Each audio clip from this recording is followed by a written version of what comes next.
All right, hi Substack. This is Sean. I'm using new recording software, so I hope that this works out. And if it does, I'll make an update to that effect saying that my tech issues are solved. Yay! But this video is about Dr. Julia Hare, and this is sort of my last Women's History Month related post.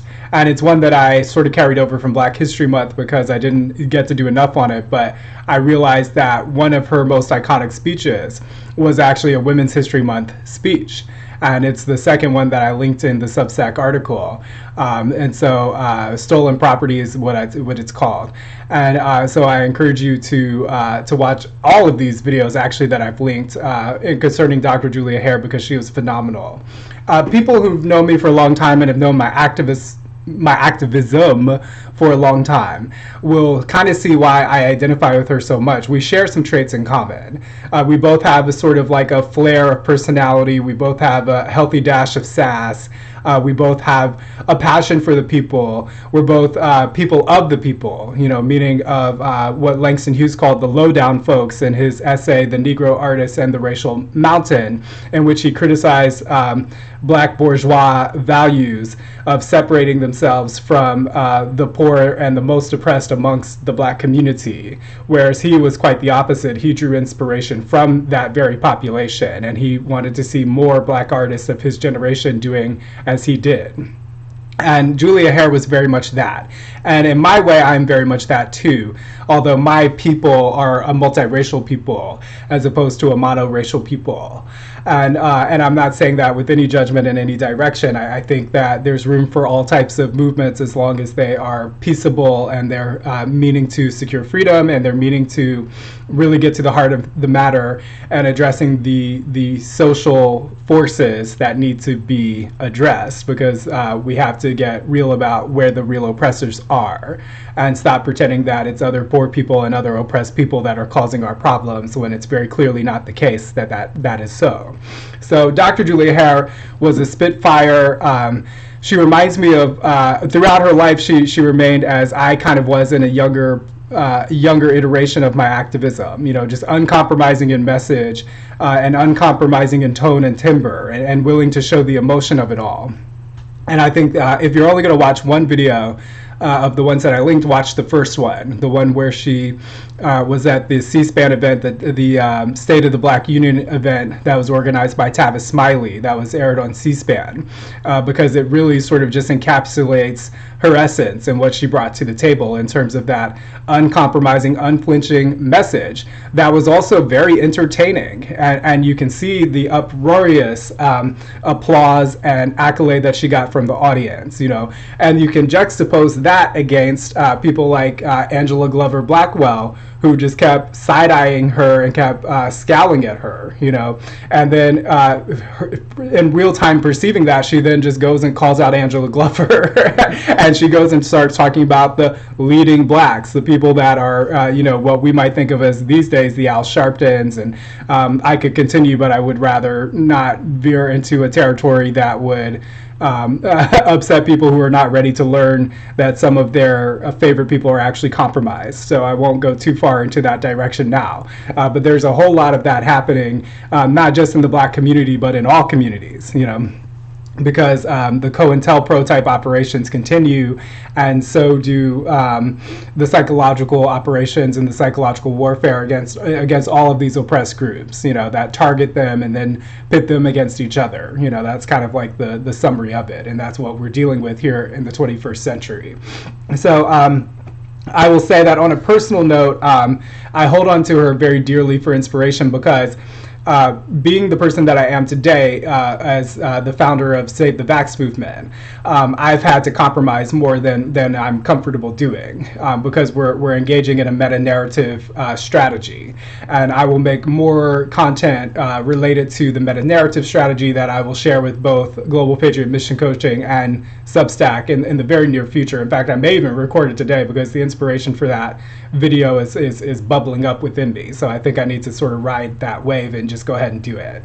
But with regards to Dr. Julia Hare, she maintained that uncompromising message for her entire life, and she could rely upon people who are using a different strategy in terms of a more assimilationist approach to communicating, such as Congresswoman Barbara Lee, who spoke at Julia Hare's Celebration of Life event in 2019. You know, you could tell by the nature of her comments that she felt that she was still in Julia Hare's shadow in terms of Dr. Hare's uncompromising approach to speaking truth to power. You could tell that she was very admiring of that, and from a perspective of someone who did not live up to that standard just by the nature of her comments. So Julia Hare could rely on that. You know, in my case, with Save the Vax movement, there are reasons why I have to sort of play the game in a different way than what I used to in my younger days. But I have every confidence that I will age into Julia Hare status. Like, I'm going to come full circle, and as I get older, I'll be right back there to the uncompromising level, because I won't be interested in playing games, and I won't be interested in leading movements anymore. I will, as I get older, I will just be interested in being, you know, like the cantankerous older person who is just offering that raw, uncut truth, you know, like Dick Gregory type status. Like, as he got older, he just didn't give any F's whatsoever, and he would just say whatever he wanted to say. And that's where I'm headed. I'm coming full circle, because I'm losing the energy to hold the lies, you know, to hold the partial truths and the falsities and the things that you have to do when you're engaged in a fifth generation war. And you know, so and I don't feel too old for it now. I still have plenty of energy and vitality to handle it, but I know that as I get older, it's just not going to be there. So I really I love Julia Hare. I always have, ever since I, you know, did my deep dive into Black nationalism. She was a Pan-Africanist. I don't see her as a particularly hateful person. I see her as someone who deeply loved her own people. And really, even if you listen to her rhetoric, some of it is very pointed against the majority community, but you don't see the same level hatred and violence in her rhetoric as you see some certain counterparts, and I guess I'm just going to choose not to name them at this time. Her contemporaries and our contemporaries, we see hate-filled rhetoric in all all identitarian movements have their elements that are more hate-filled and have their elements that are less hate-filled. You know, and you know, maybe if I looked under the rock, there would be some of that there, but she at least knew how to say things in a way to where it was very clear that what was motivating her more than anything else was love of Black people, you know, love of her own people, and the desire to secure freedom and safety for Black people. And I think that is to be admired to the utmost. So just look at how bold she is. And I mentioned in the article that it takes more courage to stand up against the sellouts in your own ranks and the compromisers in your own ranks than it does to stand up against a majority oppressor. Because what you do when you stand up against the sellouts and the people amongst your own ranks is you lose some of your own supporters, you know, basically, or you take the risk of losing some of your own supporters, because there will be people who will be loyal to the sellouts that you're calling out, and then there will be people in your own ranks who have been deceived by the ones that you're calling out, you know. And so I admire a contemporary analog for what she did there on stage in 2007 at the Tavis Smiley event. Is Karen Kingston, who's calling out certain people in the vaccine truth movement for their partial truths and their lies and the things that they're not saying, even though that these are very popular people and people who frankly seem to have a lot of, let's say, alternative media funding behind them to become the popular people within the movement. You know, so it's very, you know, when you see that type of courage, I think that is something to be rewarded. And when I do my video on the meta-narrative movement, the meta-narrative strategy, I will do maybe a little bit of a deeper dive into that direction to explicate what I mean by that. But yeah, just look at it. I just think that first video, especially where she just lays out her political thesis and lays out her reason for focusing on protecting the Black family as an institution of empowerment, as an institution safety and of culture building and of nation building for the Pan-Africanist movement. I think her thoughts were very well refined on that. And like I said, the biggest thing is that she was able to say it in the way that the people received it, and didn't just receive it, but loved receiving it. You know, like she was deeply cherished and deeply honored by the so-called low-down folks, you know, by the people. And that's another thing, you know, that's always been my experience as well, in terms of it's always been the oppressed people. For example, even with the Save the Vax movement, you know, in my community, especially millennials, people who have any internet literacy whatsoever, and are also not rewarded by the class structure. So people who are working class, working poor, and let's say the people on the system, right? Which you may say the disabled poor, but a lot of people game the system and they're not really disabled. They just know how to work it. Yeah, but you know, those demographics here in my community and elsewhere too. I mean, this is a global trend. Did not take the vaccine and sort of had a mistrust of it from the very beginning, and they made the right choice, of course. Now, as we now all see, or most of us now see, there are still some people that need to wake up to that. But you see that these are the people who supported me from the very beginning. And now, just here in 2023, we see some of the more bourgeois people, you know, not the billionaires, but the millionaires that are waking up to the vaccine issue and that are starting to come to me to listen to me in a serious way. And it's a very interesting state of affairs, you know, because I've always been, like Julia Hare, the person who was loved by the people, but rejected by the establishment and rejected especially by the sellouts within whatever movement I was occupying, the people who are more interested in class climbing and becoming the well-paid and the well-compensated people who repeat certain rhetorical points without actually meaning them or actually, you know, like endeavoring to really challenge authority. You know, all those demographics have historically rejected me, and then the low down folks of the movements, again, my low down folks are multiracial, have embraced me, you know, much like Dr. Julia Hare's experience. But now we're in sort of a different situation to where you know, it was really the only, like, the really, really top tier of the oppressive structure, you know, the billionaire class, let's say, you know, the 1% and their palace guard, who were given the tip not to take the vaccines. But you know, of course, they had to sell everybody else out and promote everybody else to take the vaccines. So now we have in this community, you know, the upper crust of our local regional area have now realized that they were manipulated and they were poisoned as well. So what has to happen there is that demographic needs to start seeing themselves differently in terms of realizing that, you know, from the vantage point of the people that they were admiring, the people that they were looking up to, the people that they were following and taking their cues from, sold them out and considered them as expendable as the toothless, homeless person on the street begging for change for more crack. You know, they wanted all of these people exterminated or poisoned or you know, debilitated, or to become permanent pharma customers, or however you're currently thinking of it. I think it's all of the above. I mean, at the end of the day, it is a genocide, because even the people who aren't going to die will end up being sterilized, you know. So, and even the people who don't die and aren't sterilized are genetically altered, you know. So you can have a genocide without all the bodies dying. You know, you can have a genocide by virtue of the fact that these people are genetically altered, and their offspring, should they have them, will also be similarly genetically altered. So your original gene sequence that you were born with, that you were created with, is no longer who you are or what you are. Now, I personally think that there will be ways, and are perhaps already ways, to reverse that damage. You know, I'm a very and that's an educated view, you know, and that this is not the perspective. This is not the forum to talk about that perspective yet. But sort of getting back on track.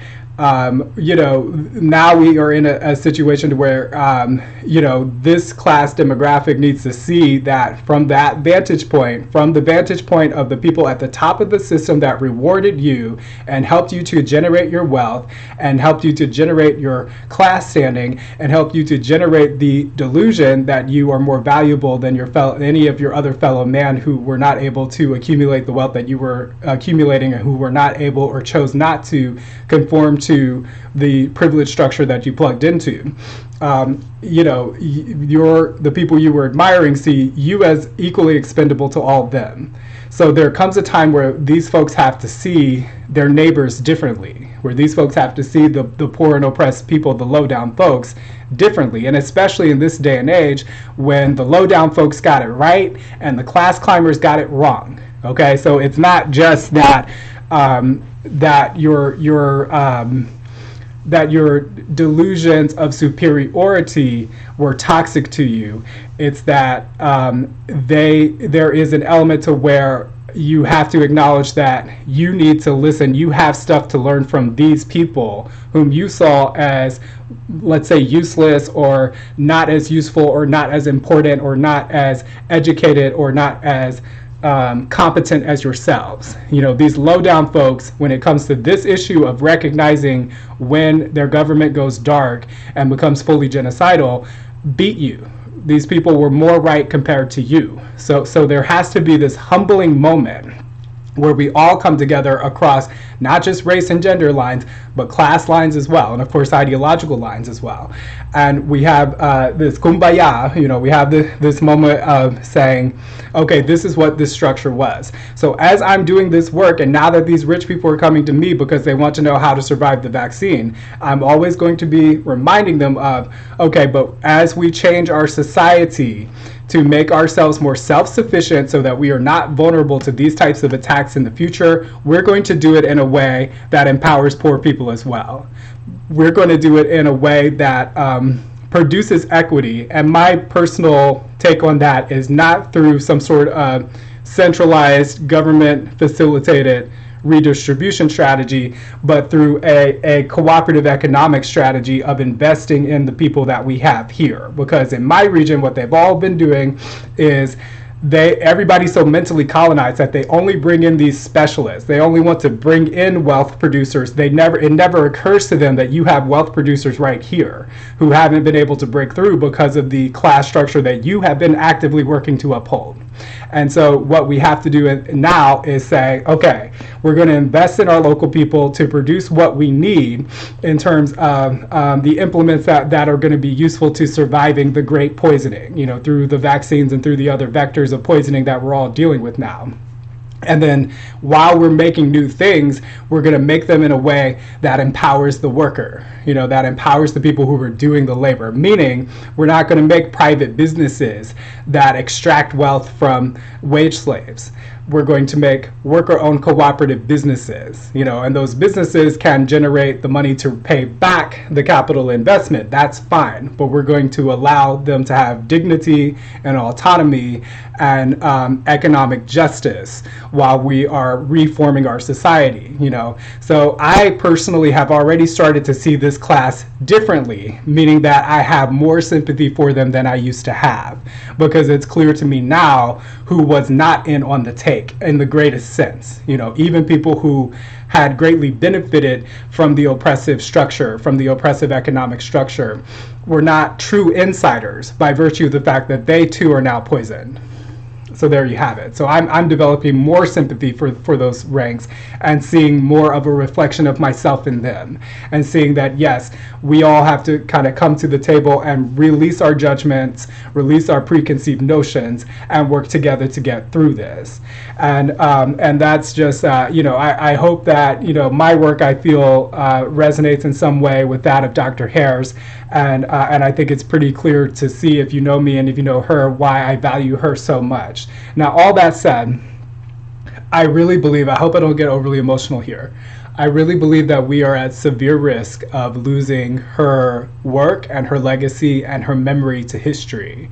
Because when I go to look at some of her books, including her most popular title, which was How to Find and Keep a BMW, Black Man Working. Very street smarts, honey, very much the message for the people, for Black women, for promoting Black family values, right? Very much her. That book on Amazon, the only copy you can get is, I think, $125. Now, this is a book that I think may have been like, I don't know, $3.99, $5.99, something like that, when it was first introduced in paperback. I don't even know when. I think it was in the 90s. Might have been the 80s. I should have done my homework and brought the info with me before I did this, but I can't readily retrieve that information right now. But so what that means is that all of her books are out of print. Like I've been looking for them to see revised versions. You know, she passed away in 2019. She had Alzheimer's disease. And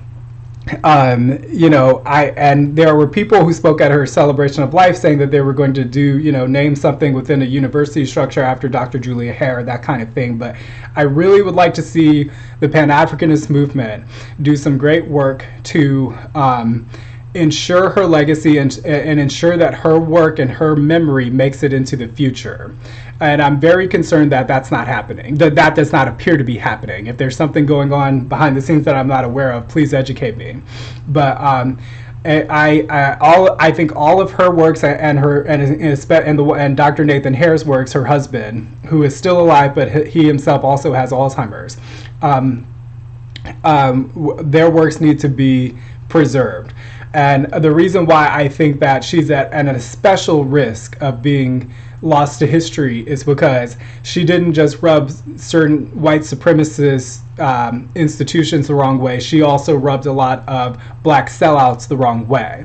And a lot of, when it comes to the application of capital to preserve history and create a narrative, the sellouts have more say than the people who are of the people, typically speaking, historically speaking. But we have an opportunity now to change that, and that's what I'm calling for. The people need to start preserving the memory and the legacy of our own heroes. And if you look at the pattern, you look at Dr. King, he's remembered for his I Have a Dream speech, but what he died for was his Poor People's March. They assassinated him before his Poor People's March happened, because that's what the system could not absorb. The system was ready to do racial integration in the schools, for example, what Dr. Julia Hare called the illusion of inclusion. They were ready for that. The system was not ready for interracial, interideological cooperation amongst poor people to secure economic justice. So that's why Dr. King was assassinated, and his memory gets distorted and contorted to erase the parts that the system wants to erase, because the system to this day still does not want economic justice and still does not want class solidarity beyond racial lines and beyond identitarian lines of all sorts. Now they've got all these identity lines now that they use for dividing and conquer, to keep everybody from seeing who the real enemy is and keeping everybody from addressing in collective action that is effective and impactful the campaign to dislodge their authority, so that we can take our sovereignty back and take the wealth that we are already producing back and is rightfully ours back and own it, and so that's what happens to people. The ones that they can't fully erase, they distort and they contort. But in Julia Hare's case, they're going to try to erase her because the sellout black people now are taking communist money, right? And communist money, communists are very anti-family values, because they want you to be so totally dependent on the state. And so that's why you see so much targeted campaigns against family values. And of course, Dr. Hare, that was one of the things that Dr. Hare stood up for the most. So I'm going to be tracking this issue. I think that it is on the Pan-Africanist movement. It is. I think Dr. Hare would want the Pan-Africanist movement to do the work of securing her legacy. But I'm gonna make this vow right now. 5 years from now, 10 years from now, I'm gonna keep tracking this issue to make sure she's not lost to history. If I have to start a publishing company, which is not as hard as it sounds, all you have to do is buy a bunch of ISBN numbers. Once you buy a bunch of ISBN numbers and you own them and you can apply them to whatever works you want to, you are a publishing company. Okay, it's really not that hard. If I have to start a publishing company and buy the rights to those books to make sure that history doesn't lose them, I will certainly do it. But I would rather not be the one to do it. I would rather not have to do that, because I do think that it is for the Pan-Africanist movement to honor their own ancestors and to secure that legacy and make sure that that material and that body of work and the essence of who she was and who Dr. Nathan Hare is, and he's not going to be with us much longer either, so his memory will be preserved as well. They were partners in life, and they were partners in passion, and they were partners in their creative works together. Their mutual legacy needs to be preserved, and I would like to see that come from the Pan-Africanist movement. I think it's for them to do it. This is just a passionate plea that people get busy with that, because like I said, the system that we're in now, they're going to try to stamp her out. I'm telling you, they're going to try to stamp her out. There will be black sellouts who will be all for stamping her out. And it's disgusting, but it is what it is, and those of us who are awake to this, those of us who see her for who she was and see Dr. Nathan Hare for who he is, and what they brought to the table, and know how important it is for their legacy to endure. We have to work together to make sure that it does. And I'm looking to the Pan-Africanists to lead the way there. And whatever I can do to support, I will. And if you guys drop the ball, I'm going to pick it up. I don't want to be the one to pick it up, but if it goes that way, I would rather me pick it up than nobody pick it up. So please don't make a situation where I have to be the one to pick it up. Let it be an all-black thing, because that's important to the black community and to the Pan-Africanist community, to select your own heroes and put them in their proper place and put their legacy in the proper place. All right, and I guess that's all I have to say about that.